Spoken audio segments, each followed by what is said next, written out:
تداول رواد مواقع التواصل الاجتماعي تصريحات لكل من الإعلامية رضوى الشربيني والإعلامية ياسمين عز، وتوقع الكثيرين أن تكون كل منهما تقصد الأخرى بهذه التصريحات التي أثارت ضجة على السوشيال ميديا. وبدأت رضوى الشربيني عندما قام متابعوها بالتساؤل عن منشور منسوب لها تدافع به عن الرجال، والتي تقول فيه البيت بفلوس الراجل، وتيجي مراته تقول له اقلع الجزمة علشان السجادة، ده أنا أحط فساتين الماركات تحت رجله ويمشي عليها. فجاء رد رضوى الشربيني ساخرا: وأنا أقول الكلام ده ليه؟ أنا ست عندها كرامة، الكلام ده للعبيد مش بتاعي.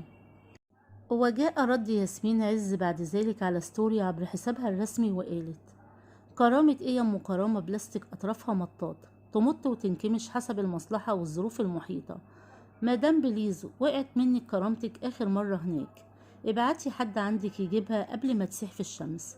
واحكيلنا بالمرة قواعد بيات المرأة الأربعون بره بيت الزوج من غير إذنه، سلينا كده في الأجازة لأنك بقيتي مملة وشطبتي محتوى، حتى تلقيحك بقى ممل، زيرو زيرو محتوى وزيرو أنوثة، بس للأمانة استرجال ليفل الوحش. وأكملت ياسمين عز في الستوري وقالت: ده أنا مش بس أدوس على الفساتين الماركات، ده أنا أدوس على أي حد علشان خاطر الفرعون الصغير يعمل ده في الحياة العادية وبقوله في العلن، إنما بقى لما يكون في خرابة البيوت بتبوس الجزم وتعمل فيلم مظلوم وتطلع في العلن تحكي لنا مأساة المرأة الإغريقية.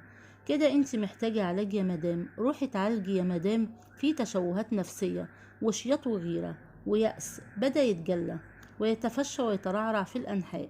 وبلاش نشغل اسطوانة المرأة الحديدية، عشان المرأة نفسها لو عرفت انت ايه هيجيلها صدمة دماغية حضارية.